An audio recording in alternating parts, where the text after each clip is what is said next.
Hello friends, Midvision wholesale platinum software में आपका स्वागत है।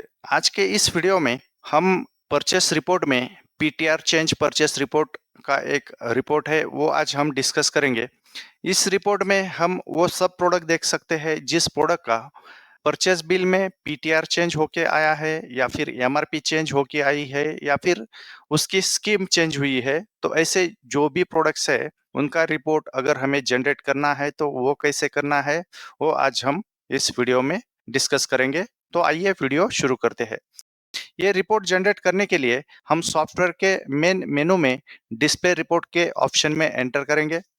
इसमें हमें परचेस रिपोर्ट के ऑप्शन में जाना है और जैसे इस रिपोर्ट में हम आते हैं, हमें इसमें पीटीआर चेंज परचेस रिपोर्ट का एक रिपोर्ट दिया गया है, जिसे हमें एंटर करना है और डेट एंटर करनी है कि कौन से डेट रेंज में प्रोडक्ट का पीटीआर चेंज होके आया है या फिर एमआरपी चेंज होके आई है या फिर स्कीम चेंज हुई है।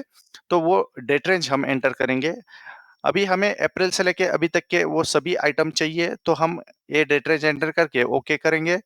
तो ये रिपोर्ट हमारे सामने जनरेट होने के लिए एक ऑप्शन आएगा कि ये रिपोर्ट हमें कौन से फॉर्मेट में जनरेट करना है। इसका फॉर्मेट हम पीडीएफ, एचटीएमएल या फिर एक्सेल भी कर सकते हैं। फिलहाल हमें ये एक्सेल में ही चाहिए, तो हम सिर्फ इस ऑप्शन को यस करके कंफर्मेशन को यस करेंगे तो ये रिपोर्ट हमारे सामने ओपन हो जाएगा।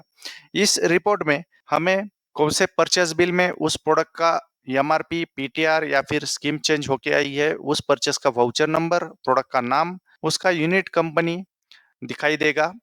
इसमें हमें प्रीवियस पीटीआर का एक कॉलम दिखाई दे रहा है कि इस प्रोडक्ट का लास्ट परचेस में पीटीआर क्या था और अभी लेटेस्ट परचेस में, मतलब इस वाउचर नंबर में इस प्रोडक्ट का पीटीआर क्या चेंज होके आया है, मतलब न्यू पीटीआर, तो वो हमें न्यू पीटीआर के कॉलम में दिखाई देगा। जैसे ये फर्स्ट प्रोडक्ट जो है उसका पिछले परचेस में 83 पीटीआर था और अभी इस लेटेस्ट परचेस में उसका पीटीआर 85 आया है।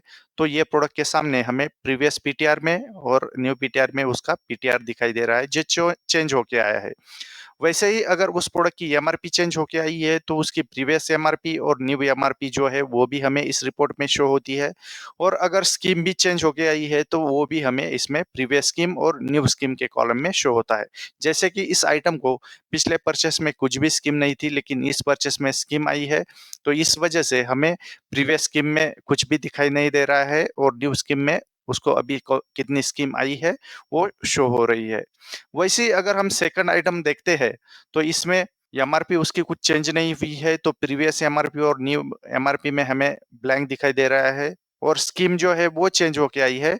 तो इस वजह से प्रीवियस स्कीम में हमें ब्लैंक दिखाई दे रहा है और न्यू स्कीम के कॉलम में हमें अभी जो स्कीम आई है वो शो हो रही है और इसका जो पीटीआर चेंज हुआ था वो भी हमें इसमें दिखाई दे रहा है।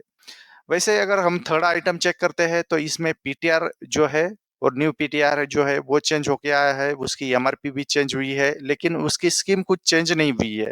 मतलब उसके पिछले परचेस में जो स्कीम थी वही इस परचेस में आई है। तो इस वजह से स्कीम के कॉलम में हमें प्रीवियस स्कीम और न्यू स्कीम में कुछ भी दिखाई नहीं दे रहा है। इसका मतलब इस रिपोर्ट में जो कॉलम चेंज होके आता है उसमें हमें प्रीवियस और न्यू के कॉलम में हमें वैल्यूज दिखाई देती है। अगर उसमें कुछ चेंज होके नहीं आया है, मतलब पीटीआर चेंज होके नहीं आया है या फिर एमआरपी चेंज होके नहीं आई है या फिर स्कीम भी चेंज नहीं हुई है, तो वो कॉलम हमें प्रीवियस और न्यू में ब्लैंक ही दिखाई देगा। अगर चेंज होके आया है तो वो जो चेंज हुआ है वो हमें इस कॉलम में शो होगा। तो इस तरह से अगर हमें किसी आइटम का पीटीआर चेंज होके आया है, एमआरपी चेंज होके आई है या फिर स्कीम चेंज होके आई है, इसका रिपोर्ट हमें आइटम वाइज जनरेट करना है, तो इसके लिए हम ये रिपोर्ट यूज कर सकते हैं। इस तरह से आज के इस वीडियो में हमने पीटीआर चेंज परचेस रिपोर्ट में जो भी परचेस में चेंजेस होके आए हैं उस प्रोडक्ट की डिटेल हमने उस रिपोर्ट में डिस्कस की। धन्यवाद।